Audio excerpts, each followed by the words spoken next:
Kia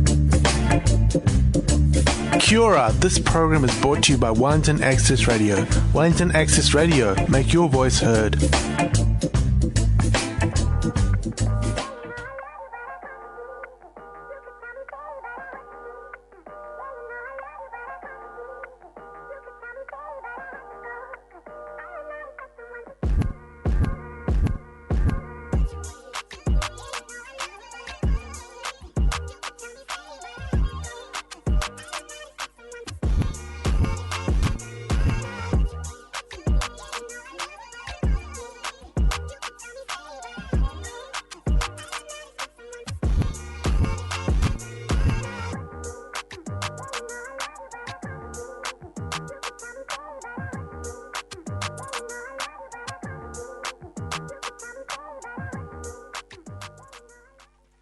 Welcome to the Blackhouse on 106.1 FM with Tommy and Leah. COVID has us all in level 2 restrictions, so until we are back at level 1, we are postponing a list of amazing guests until the social distancing restrictions are lifted. So during this time, we'll be discussing issues of interest. Yep. Yes. So here on the Blackhouse, we have made a conscious decision to centre everything about our identity as African New Zealanders and how important it is to just, focus on our story and our narrative, because if we don't focus on our story and our narrative, we're going to constantly be in a limbo of our identity. Or distracted with other issues in other places when we need to be focusing on what's going on right here. Exactly. And I feel like the New Zealand interpretation can also be sometimes neglectful of our experience, I find. Misinformed. Patronising. Oh, yeah. You experienced that? Are you sure? Yeah, disinterested. Absolutely. Yeah, it didn't really happen, though. It couldn't have happened like that. Yeah. Like, let's go just get a beer. Jim's such a nice person. He wouldn't have just touched your hair unnecessarily. No, he wouldn't. He wouldn't have done that. No. So at the Blackhouse, we believe our community is worth investing in. So, sharing our voices, our struggles, and for anyone that wants their business or anything that they're involved in to be achievements, projects, anything. Like, we're happy to shout them out here. And you never know who might be listening. It might be somebody who'd be ready to invest in whatever your project is. So you never know who's listening to Access. You don't. You know. Never know. So it could be that rich widow that lives in a very wealthy area that's just got all this money to throw away. Right? Might be. So this week we are discussing the impacts of BLM, African unity, Pan-African thought, and essentially the impact of our identity has had on local black conscious. So what do you think about this, Leah? What does it mean? Yeah. Well, jeepers, I think it could mean a lot of things. I mean, like I did notice, like back in the day, like a lot of people, like when we had the first Somali refugees that came in the 90s, and I think there was Ethiopians and Eritreans in that as well. But with a lot of the Somali guys, they used to take on like American names, because there'd be so many Muhammads. So how could you tell the difference between all of them? So, but a lot of them opted to choose, black rappers' names. Has that kind of identification with American, and this is just, of course, that's only one part of the community, right? But has that application of American identities in this space here actually translated into active social activism for black people across the board that are resident in New Zealand. Like, that's just a very small kind of weird observation. Yeah. But, I don't know. Like, I think that march was very important. I think it was probably very well overdue, right? Let's be honest. It's been a long time since we've had like a big protest like that, and especially standing up to racism. I think there was one earlier a few years ago. Is that right? There was one a few years ago? Not to my knowledge, but... Yeah, I'm pretty sure there was one a few years ago, but it didn't get the numbers that this got. Was it the what's Water Sea Rising? No, it was definitely an anti-racism march, but it never got the numbers or the attention that this one got. And I think this one got a lot of attention because BLM is now kind of a global movement. Yeah. You've got BLM in Australia, you've got BLM in West Papua, you've got BLM all over the world. So yeah, I think it had a lot more juice behind it. Yeah. You know? But now that the marches have happened, right? Now that all that's happened, how is it being used now? Like, how do we keep this momentum going? And I think that's the question you're asking me. Yeah, so essentially is what now? Well, I've just been having a chat on the community, and I think, right, what now for New Zealand, a really good thing would be to get in behind this Fair Rents campaign that's happening at the moment. And you can find that online at Fair Rent New Zealand organisation. Yeah. But also because I think it's important because there's a lot of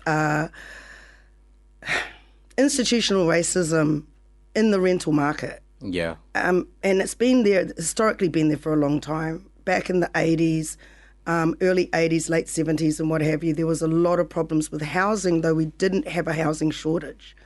But it was very difficult for people of colour to get private rentals. So when you had a big family, families were actually then rehousing people in their garages, and a lot of this was happening in South Auckland. So the issue back then was a lot of people who owned properties to rent to people didn't want to rent them to Pacific Islanders. They didn't want to rent them to Māori. So it wasn't that we had a housing shortage as such. Today, we have a housing shortage, but we're still dealing with the same kind of issues. And this is happening right here. I mean, I'm currently, as you know, we know. helping out a couple of people, but this is an issue that if BLM was going to start doing things like changing, if BLM in New Zealand was wanting to affect change in New Zealand, this could be a very worthwhile cause to get behind, I think, because a lot of us don't own our own properties. A lot of us aren't landowners. A lot of us do have to rent. A lot of us are in socialised housing because getting into the private market is so tough, right? And it shouldn't be. It shouldn't be. Like, people's particular attitudes to Māori, Pacifica or African people shouldn't be any different than they have to white people. But unfortunately, it's an area where housing is really problematic for people like us. So, I mean, I can say for myself, I prefer to be in council or in state housing over private rental just for that very reason.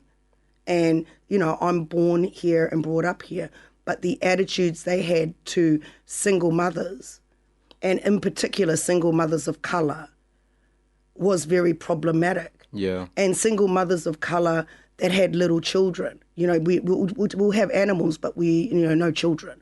That was quite common. And so state housing and council housing became very important to providing a secure roof over your head. And I don't believe I'm the only person that's experienced that. Yeah. I know for a fact that I have been in socialized housing all my life until recently, where I am flatting in a private space. Yeah. But even, I know that like a lot of people in uni or whatever do find that it's difficult to get into homes and things of that nature. It's what's called, especially while being of African descent. Yeah. You know what I mean? Unless you're in a predominantly, white house, where it's like majority of them are more familiar with the landowners, I guess, by descent, to say the least. And No, that point, I feel mean, like... I have actually still seen on Trade Me adverts that say no children because we've got stairs. I'm like, children learn how to negotiate stairs. It's not a reason not to give children housing, right? So, I mean, there's still this... and we need to call that sort of stuff out. I haven't seen for a long time people posting up housing that says, oh, we don't want a particular ethnic group. But there's a lot of code in those adverts for housing. Yeah. Like when they say executive housing, that is not intended for us. What does executive mean? Executive means wealthy people. Okay. Like very, very wealthy. Yeah. Yeah. But very, very wealthy and white, to be honest.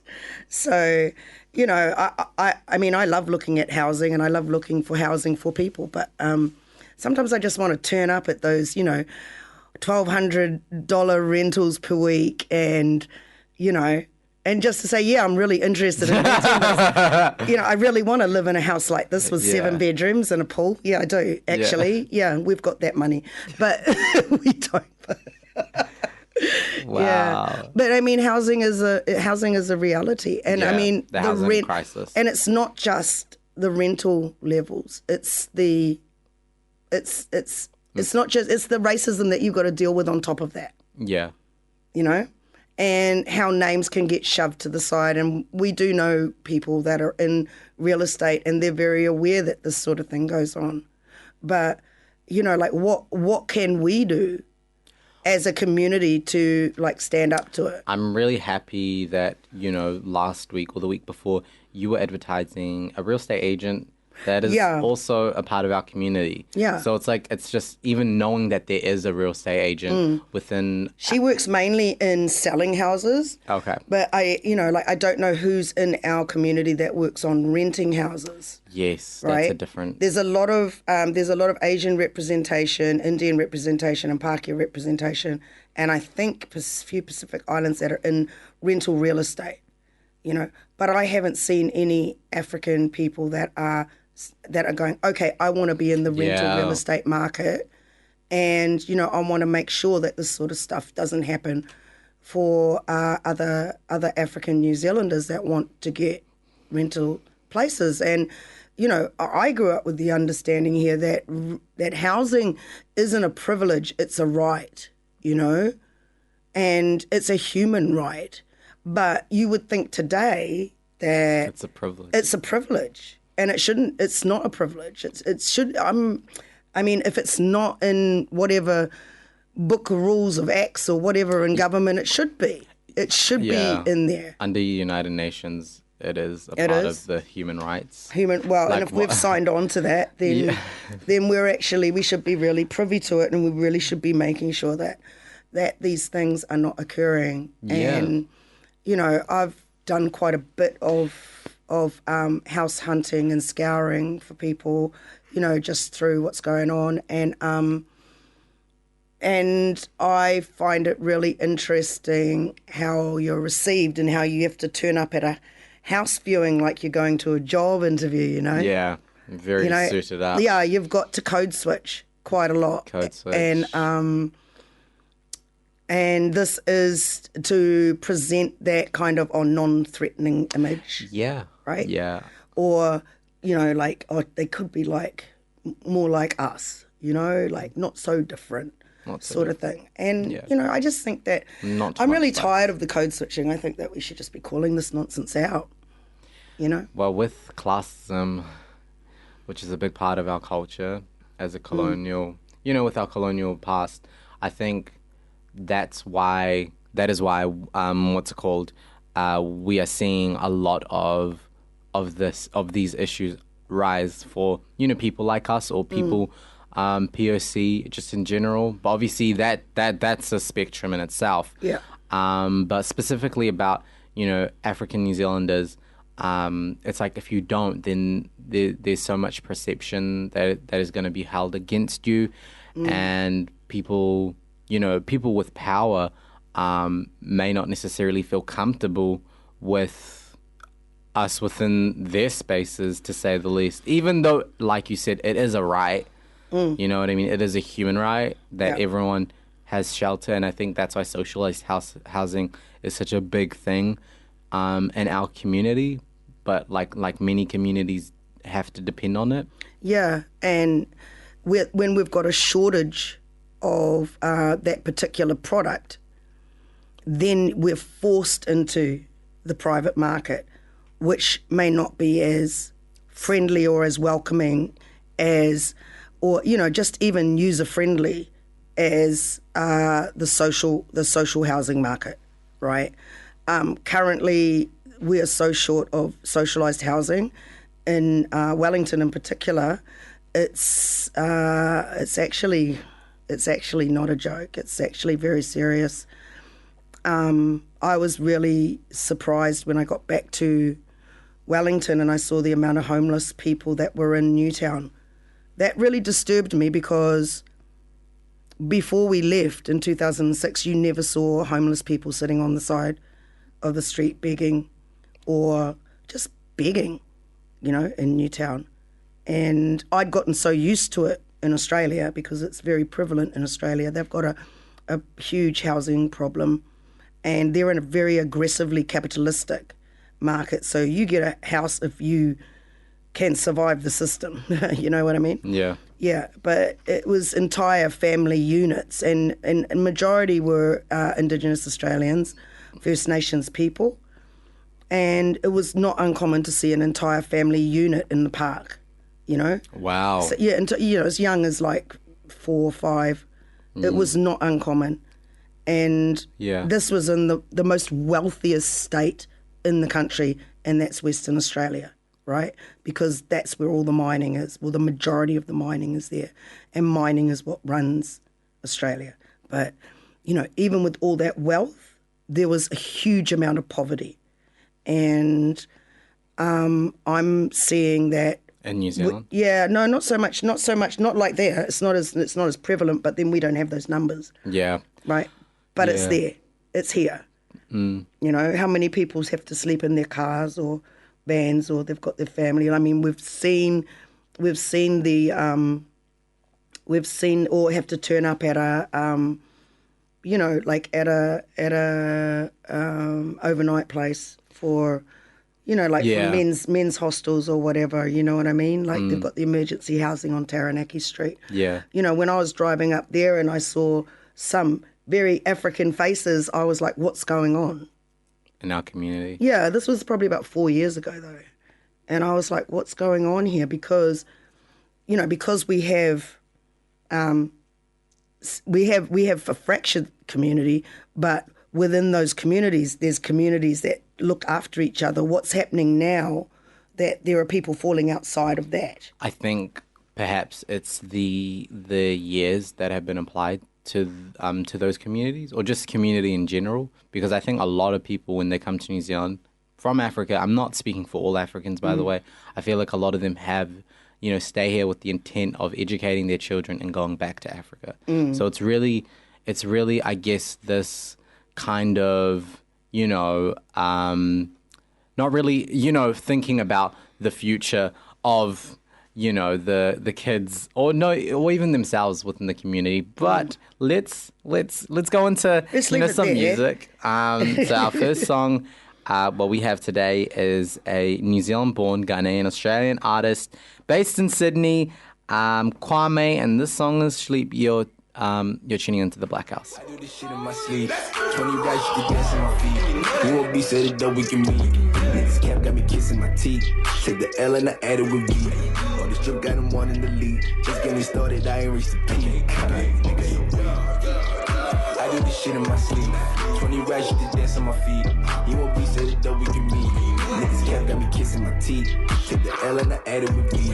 All this drip got them one in the lead. Just getting started, I ain't reached the peak. Niggas acting acting like they ain't even heard I was with this chick and she was giving me nerd. Hit me with the combo, yeah, the twist and the slurp. They sleeping on me, gonies up on the perk. I land in Melbourne and it's straight to the murk. I get it ASAP cause I'm putting in work. Even at your best, shit is looking this work. Listen, your budget ain't fitting my fees. The Mary jeans and my Bella Louis V. The pay for nettles cause that shit coming free. The is Versace from a day in Paris. Am I making this too much about me? Hold up, I thought y'all said I should be loving myself. So why you hating if I'm feeling myself? I'm never changing, always been to myself. Took the drums out so they know how I feel. It's fucking knock from keeping it real. They'd rather lock us up and not the seal. See the life, what to give me the deal. If it was me, they'd be seeing the hills. Or maybe toes, hit a one with a steel. I get it rocking while I'm at it popping. Was the only option if they keep on stopping, I just get it popping. Yeah. I do this shit in my sleep. 20 racks, you to dance on my feet. You won't be said it though, we can meet. Niggas camp got me kissing my teeth. Take the L and I add it with V.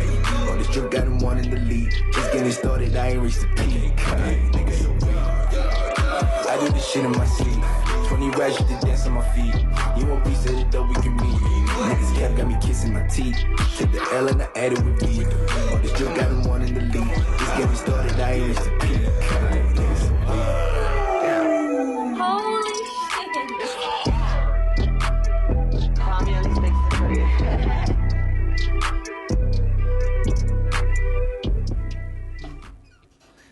Oh, welcome back to the Blackhouse. You're with Leah and Tommy on 106.1 FM, and we're having a little yarn about the BLM and where to from now, where to from here. What can we get involved with? What can we actually do? Yeah. And just that whole idea of black consciousness in New Zealand. Now, black consciousness globally is affected, historically as well, has affected Indigenous political thought and other migrant political thought. Yeah. And then we've had things like Black Panther, the movie that really woke people up to this idea of Wakanda, which is a fantasy, of course, but, you know, there was this black unity thing that was going on with that. There was this feeling of like, yeah, we're all in this together sort of thing. And, you know, Chadwick Boseman just recently passed away at a very young age of 43 with colon cancer. So, you know, like he left a bit of a legacy about, you know, like we down here all got dressed up for the day. Yeah, we all came out in our colours and stuff. But does it stop at the turn up to the theatre? This is, you know, like I'm not actually talking about the going out. I'm talking about like what's going on. I want to definitely say that I feel like black consciousness in New Zealand I think it is evolving. I feel like a lot of people are hip to it more now than ever.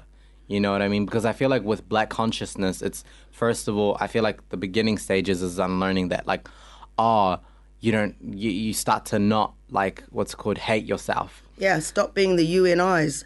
Ooh. And you'll have to DM us for that. and really starting to appreciate your hair, like what's called, just even something as hair, or even something as simple as just anything that makes you know what I mean? And that's a part of your identity. And so I definitely think it has evolved. Is it evolving past, well, like you spoke, that's a lot about appearance. Is it evolving past just the appearance stuff? Is it evolving past how we look? The artistic thing? Is it evolving into people actually taking stuff on board, doing their historic, like, okay, here we are with our black feet on this ground. What do we know about this ground where our black feet are? Well, can we actually, you know, do a little shout out? 60 years of African presence in New Zealand. Like, that is something to celebrate. Yeah, like since organised, well, that's post-war organised migration from Africa. Exactly. Okay, with but regards. there was stuff before that. Oh, wow. Yeah, there was stuff before that, but it wasn't in an organised kind of way. Exactly. You know, like migratory using, you know, I think they used the external department or the customs department to process people.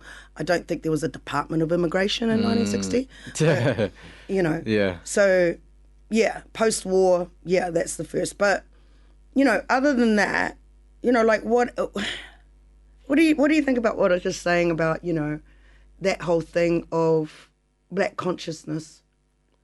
in New Zealand? Are we doing more than it being just an artistic performance piece? I don't know. Now that's just me being very honest. I feel like what I'd like to say for people that are listening is like, what are you talking when you're all inside the kitchen, or when you're having dinner, the dinner table? Yeah. I think that's where the consciousness actually, increases or evolves. It's like, what are the conversations you are having at home? What are the conversations that you're having among people in the community? You know what I mean? Are you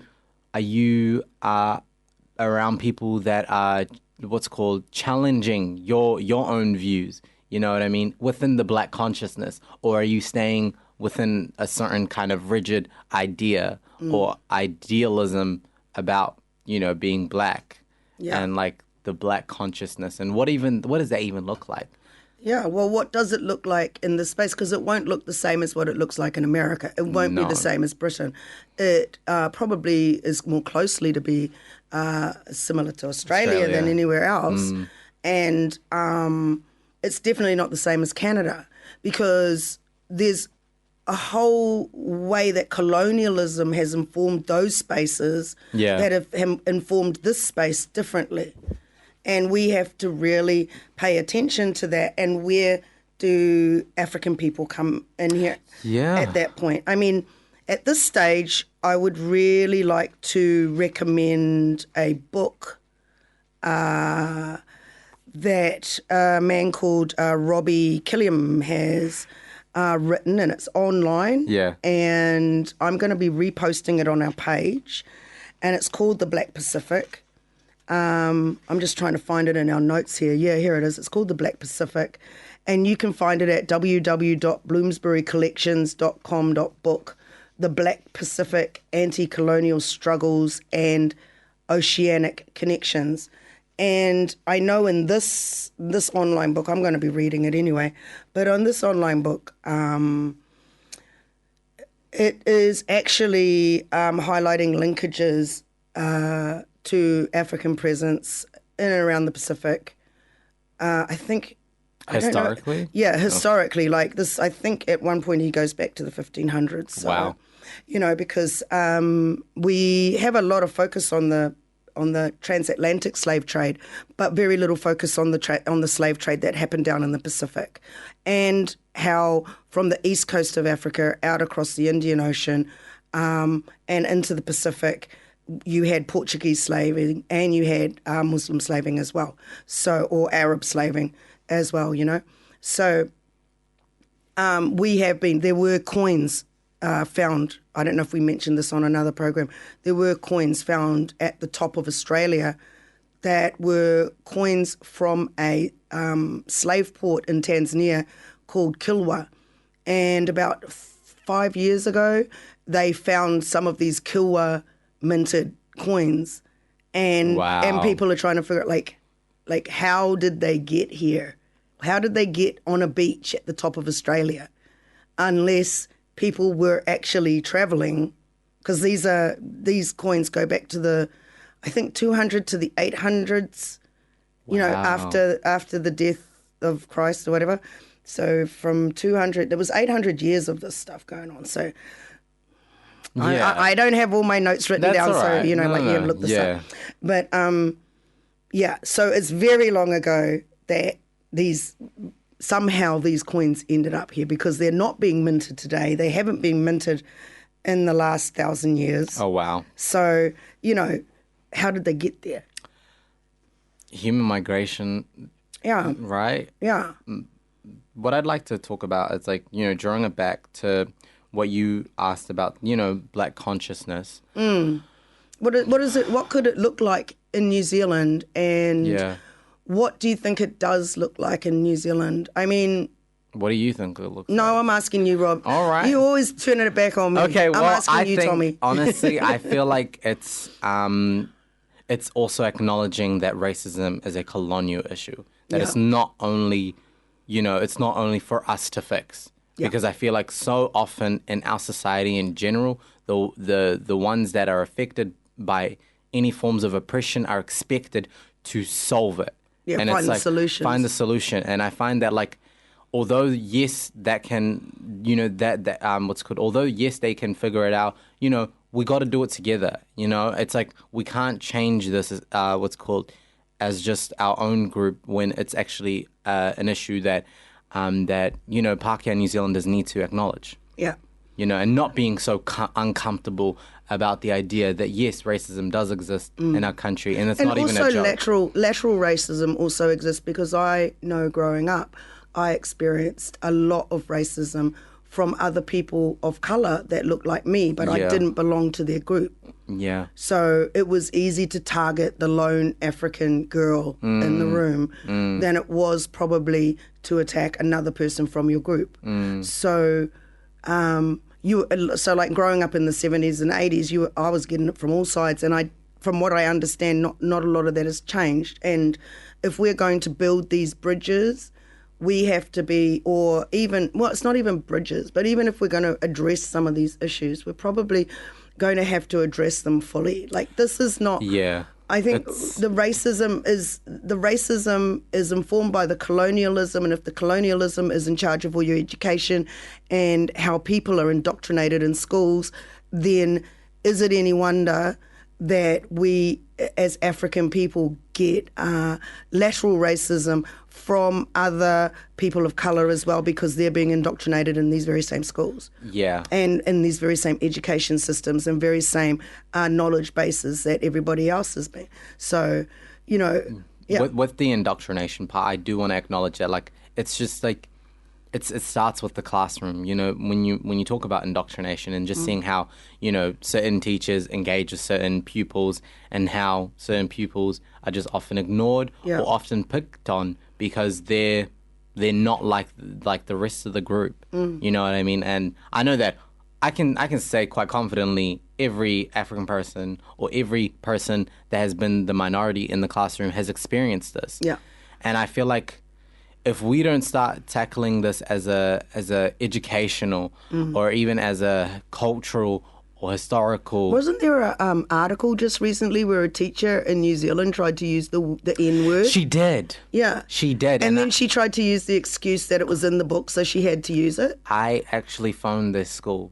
Right. Was this in a Wellington school? No, it's an Auckland school. Okay. And and then the administration just told me to send an email, but I definitely know that they were definitely getting hammered with so many comments or even just complaints because you know, you shouldn't be using that kind of language, especially if your school promotes inclusivity, diversity. Well, if your school has African people or African heritage people at it, it is common sense not to use derogatory terms that are directly directed at people from those backgrounds. Like, it's just basic common sense.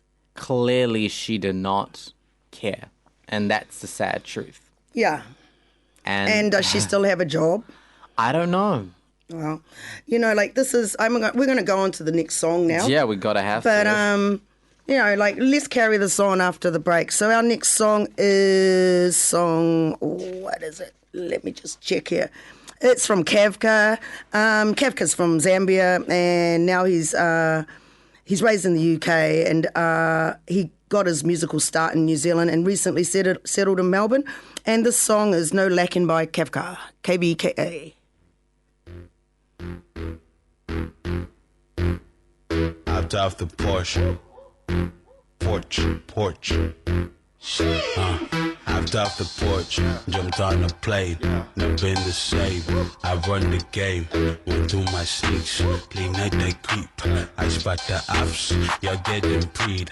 I hide the dope inside the sink. Bitch, I'm the plug. I feed the streets. Up like the ceiling. I'm high like Venus. Jump in the booth. Unleash the beast. Run me the check, bitch. I'm about that action. Like an assassin. I pulled the beat inside the casket. Pass me the mop. I clean the op. I serve the block. Y'all counting coins, y'all counting C's. I count the racks, fly overseas. I see your neck, she loving me. When spending the night, this dick ain't free. Henny with the bop like. me off the rocks like, this shit blocks. 808 like Debo, come and knock you out your socks. Knock you out your legs, run it out on sight. Look at your trap, invade your sight. Take your to pop, fuck up your life. Fuck up your day, fuck up your neck. I took the porch, jumped on the plate. Nothing to say, I won the game. Run through my six, played like a creep. I spot the house, you'll get them creep.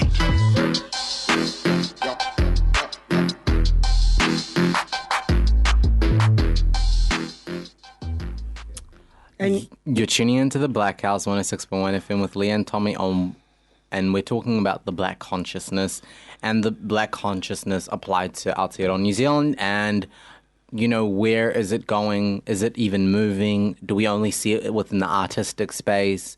Are we seeing it happen in the kitchen table and all things along those lines? are we seeing it happening with reaching out to other ethnic groups, or are the issues of lateral racism becoming so problematic that we can't reach across and go, look, what you've been through before, we're going through now.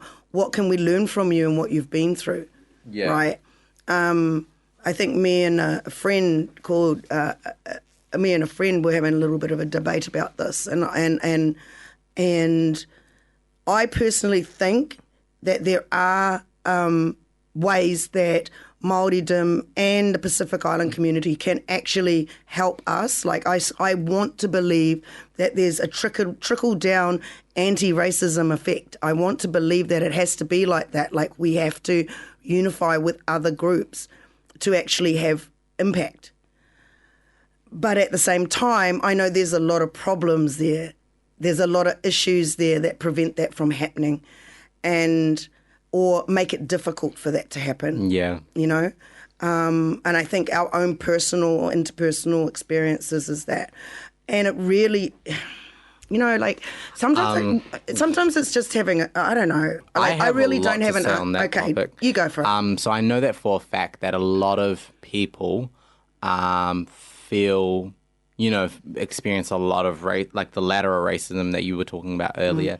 And that kind of experiences kind of actually solidify people's feelings towards different groups in New Zealand. And I know for a fact that when people are saying very, very, you know, racist kind of stuff, and like whether it's on a joking term or whatever, you know, and they're coming from, you know, your fellow New Zealanders from whatever group. And this by in no way means that all people exactly. are like that. But there are individuals in every group. That is true. But still, what? we give a break to the dominant group that's in power, even though they demonstrate the same things. We give them the benefit of the doubt too often. And is that because they hold the most power? So we're more interested in giving them a break than giving other people of colour a break when it comes to this? I feel like it's capitalism. You know what I mean? Like you said, resources changes everything, because the goal is to be able to have resources for yourself and your community, or the ones most closest to you. You know what I mean? And so, yeah, that is probably I can back that statement and say, yes, absolutely. We definitely give the majority group what's called the benefit of a doubt. Benefit of the doubt, but it's because we are a majoritarian society. We operate on that a what? Majoritarian society. What? Okay. Essentially, it's like the people that matter the most are the majority. You know what I mean? And their concerns for New Zealand. You know, and the other day I was actually talking to someone that comes from that group, and then they were like, I was talking about how, you know, New Zealand operates as a bicultural, you know, nation. Binationalism.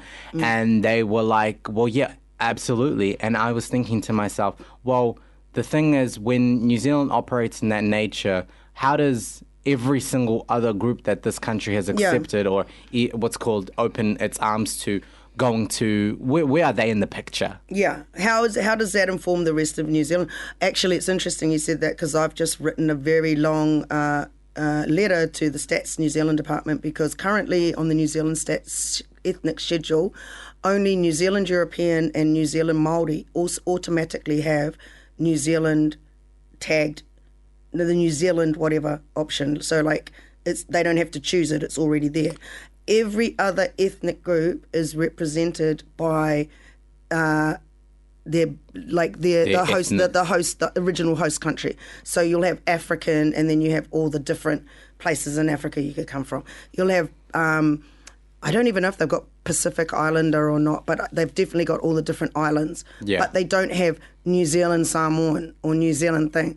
Now imagine if they did, then you would truly be getting your data based on using the same data collection thing. But as it is right now, it's like for me, I'll tag African, and if Tanzanian was there, I'd tag Tanzanian.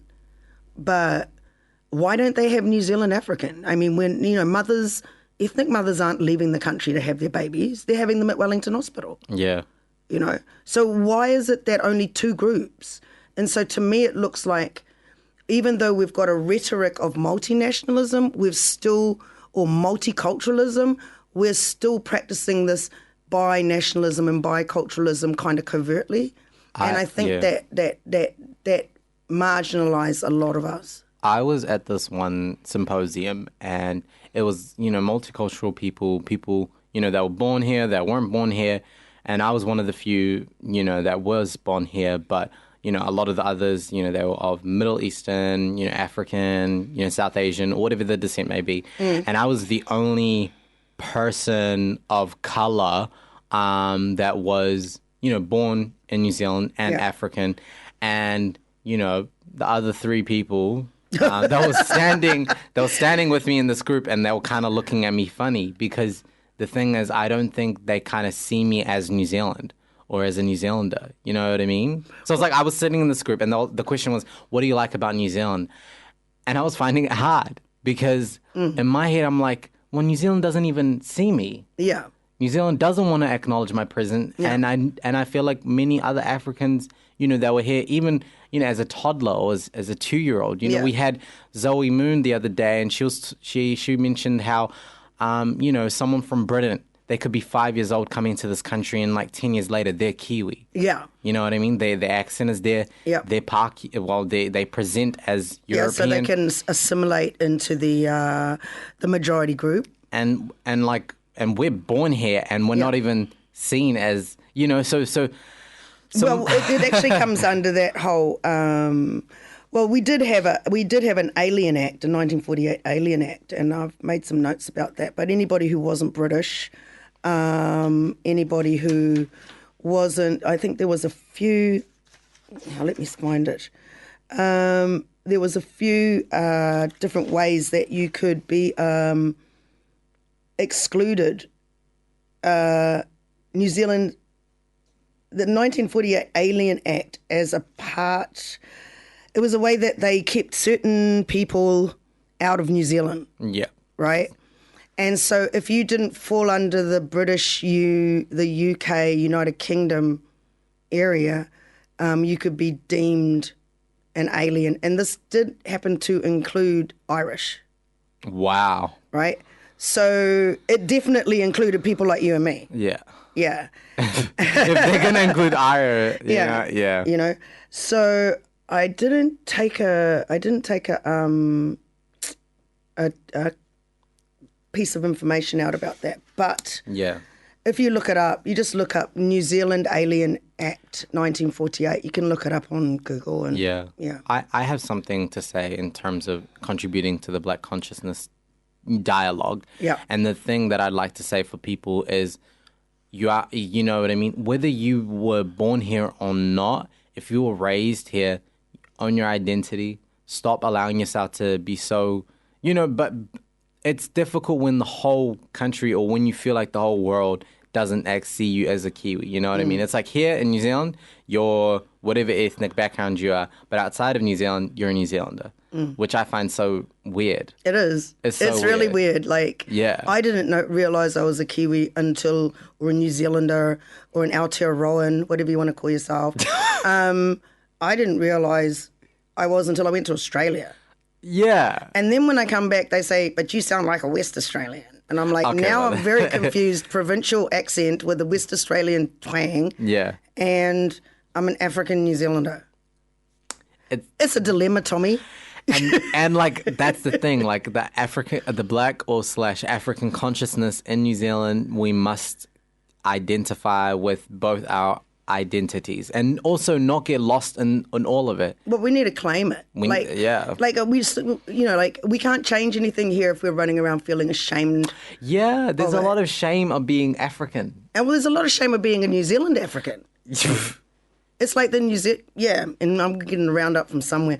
Okay, our next song is Black City, and that's a collective group which includes Reza Biza, Abdul Kamo Musi, Jess B, and Blaze the Emperor. This is their song Flying, and it's the second song on their EP that they're releasing as a collective. You're the Blackhouse on 106.1 FM. Yeah, I've been up 3 days deep, no sleep on the edge of my seat, I'm wildin'. Excuse me if I get too loud, chug another Red Bull down, I'm flying. I do not think they see what I mean when I say I'm a little bit childish. I'm about to get too loud, chug another Red Bull down, I'm flying. Yeah, energy, yeah, take up the top like Kennedy, mixing the juice with the Hennessy. Give me my money at once, me I want all my percentages. Yeah, line up my haters at once, I wanna see all of my enemies. She tryna get in the club, I told her only she good. She keeps saying she bad, she wanna show me the goods. Razor, where you get the juice, she can blame that on the energy. Mixing the juice with the Hennessy, filling the zoo with the celery. Energy, that's all I request. Shorty talking booming, I take it a quest. Mix the Red Bull with some potion, take a swig till I feel possessed. I need a bag every time I hit the stage, nothing less. Give me the loot, give me the two. I'm fucking the game. Give me the loot. The proof is in the pudding, and the pudding tastes true. I'm the exception that proves the rule. Double my check like I work a day in lieu. Yeah, I've been up 3 days deep, no sleep on the edge of my seat, I'm wildin'. Excuse me if I get too loud, chug another Red Bull down, I'm flying. I do not think they see what I mean when I say I'm a little bit childish. I'm about to get too loud, chug another Red Bull down, I'm flying. Bitch, I'm wild, renegade, killer with a smile. You bitches tied, overplayed, going out of style. I got no time for masquerades, you can see me take the title. You should focus if it's elsewhere, yeah, cause I'll be here a while. I will walk and I will bite, I've been running with the wolves. All my dogs at least some vents, put a goat up on my tomb. Looky, I'm sorry, it's just I don't make the rules. But life gave me lemonade, I've always had the juice, yeah. I'm like, gather the bag, show me the money in a bit of a hurry. I'm getting my funds, I'm feeling a sully. I gather the crew in the back of the school, you know with the truth. I'm gonna recruit a couple of shorties and gather the troops. Edible, double the trouble, we bursting your bubble. Hey, stupid, is you dumb or what? Red Bull give me the wings, so I don't give a flying fuck. We like the Black Avengers, please do not try your luck. I've been losing my lately. Can I borrow some brain, please? You don't see what I'm saying. I'm not drunk, no, I'm crazy. I've been up 3 days deep, no sleep on the edge of my seat, I'm wildin'. Excuse me if I get too loud, chug another Red Bull down, I'm flying. I do not think they see what I mean when I say I'm a little bit childish. I'm about to get too loud, chug another Red Bull down, I'm flying. Hey, you're back with the Blackhouse, and it's on 106.1 FM. We're just going to do a few shout-outs, and then we'll just wind this all up for the day. What do you reckon, Tommy? I'd like that. Okay, well, first of all, we've got to do a shout-out for Patrick Nkunda, who's got a fight coming up on Mungovern Avenue Hall. That's Porirua, and it's going to be October the 17th. Details of the time and ticket prices, we'll announce those closer to the date because we don't actually have them just yet. Also, we've got CNC Moving. Guys, you know, students, there's a lot of you that are students that you're moving between places. Houses get sold, Tommy. Yeah. And then renters have to move. They do. That includes students, right? So students, if you need to get your stuff moved anywhere, if you're just moving, if you've bought a lot of stuff and you need to get it moved, contact these guys on CNC Moving. You will find all their details on Facebook at the Blackhouse. If you need somebody, and they'll give you the best price that they can give you.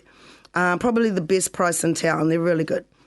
And also we got Sackmart Motors. I don't know about any of you, but I always think that it's super handy to have a tradie that fixes cars on hand. And Sackmart Motors is located at 57B Kingsford Smith Street in Rongotai, and the number is 0275 498 203. He does all vehicle servicing and grooming. And lastly, we've got Nilly. Now, this is for your musos out there that need to get things mixed and mastered. He's a mixing engineer from Auckland, and he's doing it for around $130, and you can contact him where? On Instagram. What's his Instagram ID? His Instagram's at Nilly, Nilly. And we'll put it on our Facebook page. Yeah, we'll put it on the Facebook page later. Do you have any shout-outs that you want to do? Yes, I do. I'd like to shout out Havila. She is based at 6 Lombard Street, and she's just opened a store, like I mentioned last week.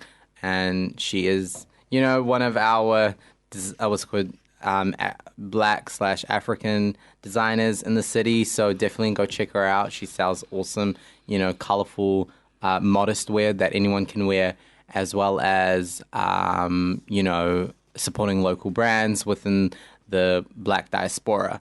So that's just me for the day. I've got one more.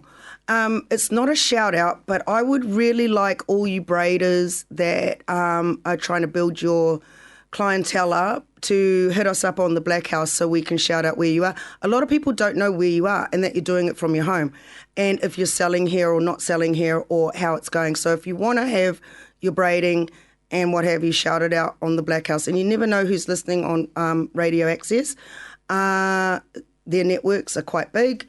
Send us a message on the Blackhouse and we'll put your details up there. Yeah, I also think drawing back to our conversation today, Mm-hmm. what do you think, how could we finalize it and just in a nice conclusion? I don't think there is a nice conclusion, No. Tommy. I think this is a work in progress. Yeah, I actually thought that there was. There was a nice conclusion? The conclusion, I feel like, is, doing things together more. You know what I mean? It's for instance, just even knowing that there's all these different people doing what they're doing and just using their services. Yeah. You know what I mean? It's so that their businesses can stay afloat.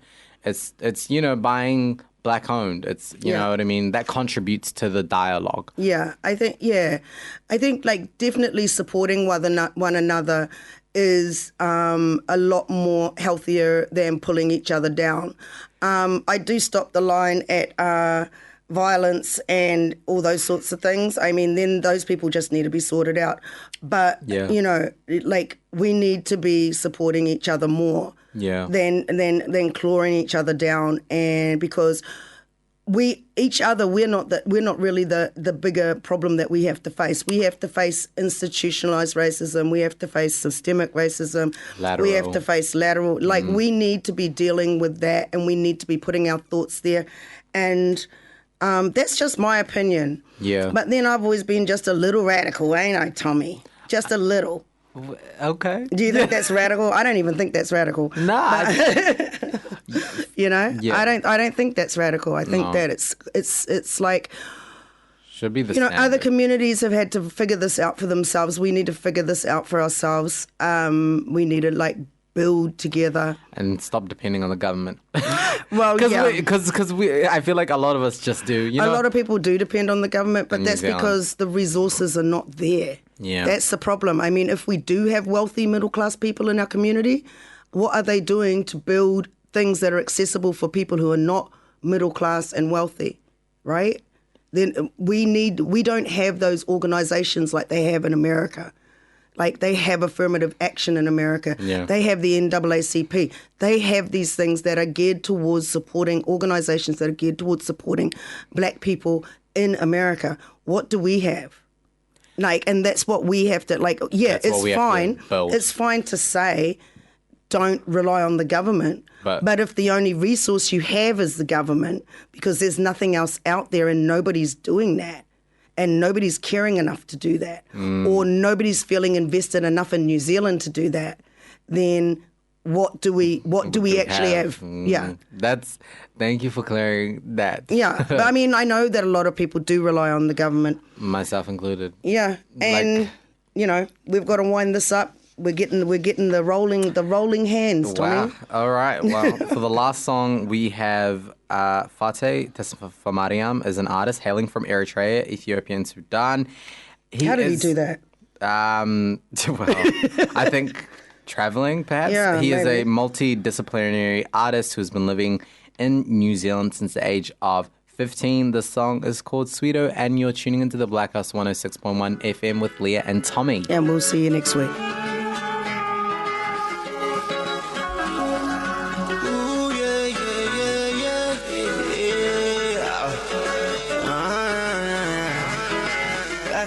Life is sweet too. Life is sweet, life is sweet too. Short and icy road. Life is sweet too.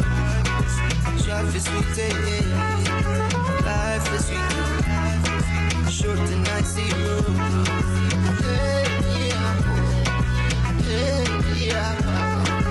Why did you go so soon? Fire burning through your heart. I really had a mind to taste you, but you really mean it. But you really mean it. Hey, yeah, oh, hey, yeah, Papa. Why did you go so soon? Fire burning through your heart. Hey, yeah, I really had a mind to taste you, but you really mean it. But you really mean it. I can feel your heat, I can fire moving my feet. I can feel your heat, I can fire moving my feet. I feel your heat, I can fire moving my feet. I feel your heat, I can fire beneath my feet. Life is sweet, life is sweet, life is sweet, short and icy road.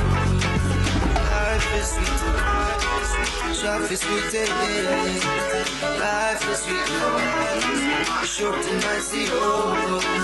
Life is sweet, life is sweet, life is sweet, short and icy road.